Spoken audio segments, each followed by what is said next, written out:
防具立てを作って、エンドラの頭を飾ってみました。邪魔すぎる。と、ドラゴンの卵は金床の上に置いておきました。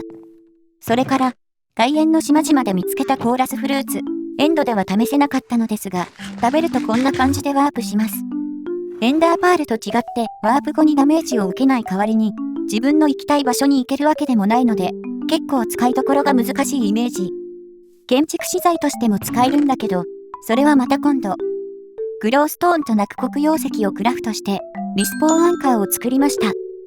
ネザーにリスポーン地点を設定できるブロックです。リスポーンアンカーは、こうやってグローストーンを使うことでチャージできて、最大でレベル4まで上げることができます。最大でレベル4まで上げることができます。はい、リスポーンアンカーを最大までチャージして、進捗、人に9勝なしを達成しました。早速試して、と言いたいところだけど、さすがに経験値がもったいないので、エンチャントしてきました。結果は、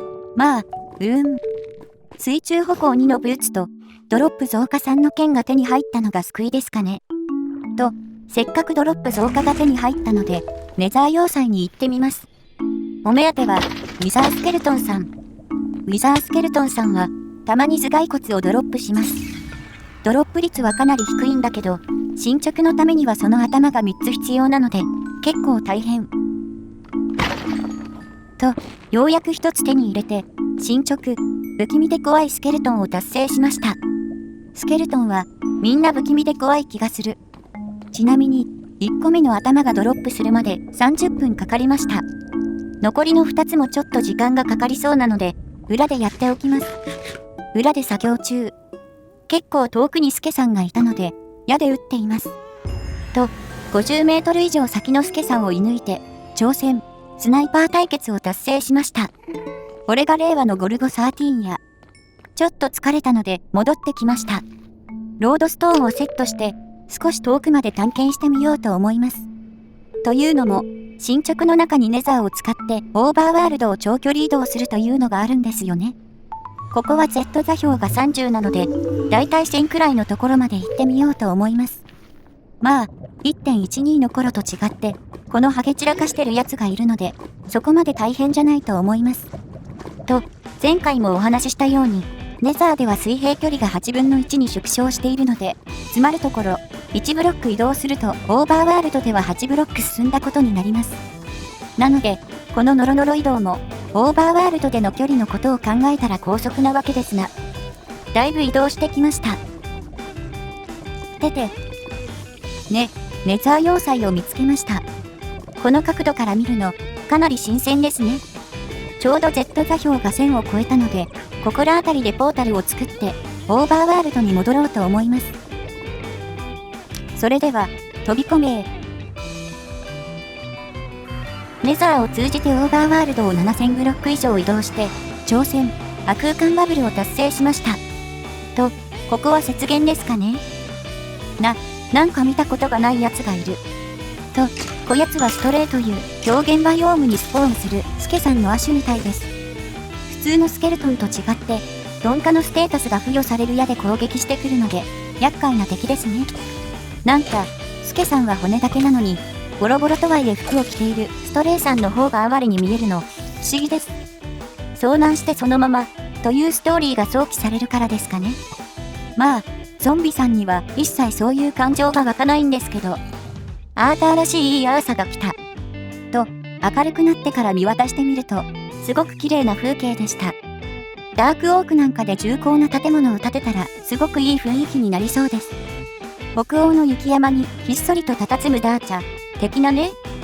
想像は膨らみますが、とりあえず、今は進捗に集中しなきゃ。拠点側のネザーポータルに戻ってきました。と、それでこの古代の残骸ってやつを探していこうと思います。これ、ネザライトってやつの材料ですよね。お恥ずかしい話、私一回もネザライトの装備を作ったことがないのですよ。なんでも、ネザーの地下をブランチマイニングして見つける、とのことなのですが、本気で？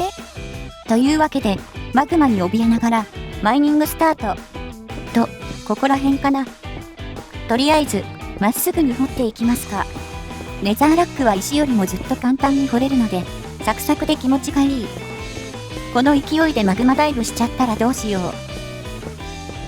と、少し掘り進めていたら、見慣れないブロックがありました。これが古代の残骸？なんだ、結構簡単に見つかったじゃないですか。違いました。まあ、そりゃそんな楽なもんじゃないか。おお、なんだ、砂利か。ネザーラックに囲まれて掘り進めるのに慣れなさすぎて、もう赤じゃないブロックを見つけたらみんな目的のものに見えてしまいます。ってこれ、マジのやつじゃないですか？めっちゃ硬い。おお、古代の残骸を手に入れて、進捗、深淵に隠されし者を達成しました。この残骸は、マグマに落としても燃えない、らしいです。と、古代の残骸は、1チャンクに最大5個生成されるんだけど、普通は1個か2個あるかないかくらいらしいので、ダイヤとは違って近くを探すのではなく、ブランチマイニングを続けた方がいいみたいですね。と、そんなこんなでマイニングをしていたら、ついに溶岩だまりに突き当たってしまいました。これが怖かった。こうなってしまうと、もう進みようがないので、一旦最初の場所に戻って別の方向に掘り進めようかな。とまあ、そうして掘っていたら、2つ目の残骸を見つけました。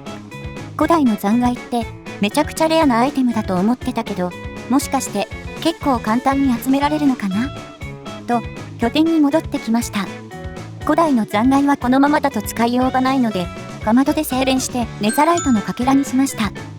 ようやくネザライトの名前を見ることができて、なんだか感慨深いです。とはいえ、ネザライトのインゴットにするためには、まだかけらが2つ足りないようなので、ネザーに戻って集めてきました。オーバーワールドでは湧き潰ししないと敵がたくさん湧いちゃうけど、ネザーではその心配がないのでめちゃくちゃ暗くなりがち。不審な影。ネザライトのかけらが焼き上がりました。それでは早速、ネザライトインゴットを作りました。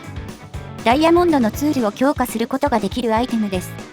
1.20 のアップデートで装飾ができるようになったり、勝ち型というアイテムが必要になったりと色々変わったらしいんだけど、それはまたいつかですね。かっこいい。なんというか、ちょっと中二心をくすぐるデザインですね。それでは最初のネザライトツール、何にしましょうか。すべてのネザライト防具を作るという進捗もあるので、防具を強化するのもありですね。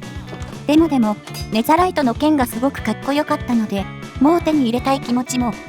いやー、悩みます。どうしよう。いやー、全く悩みますね。本当にどうしよう。困った。手が滑ってネザライトのクワを作ってしまった。はい。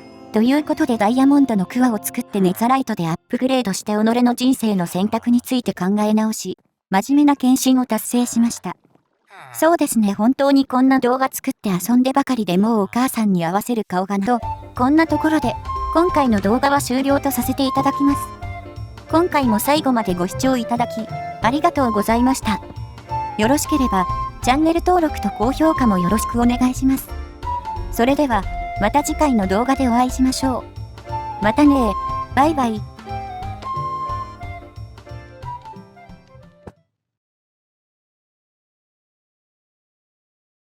なんでしょうね。この、なんとも言えない虚無感。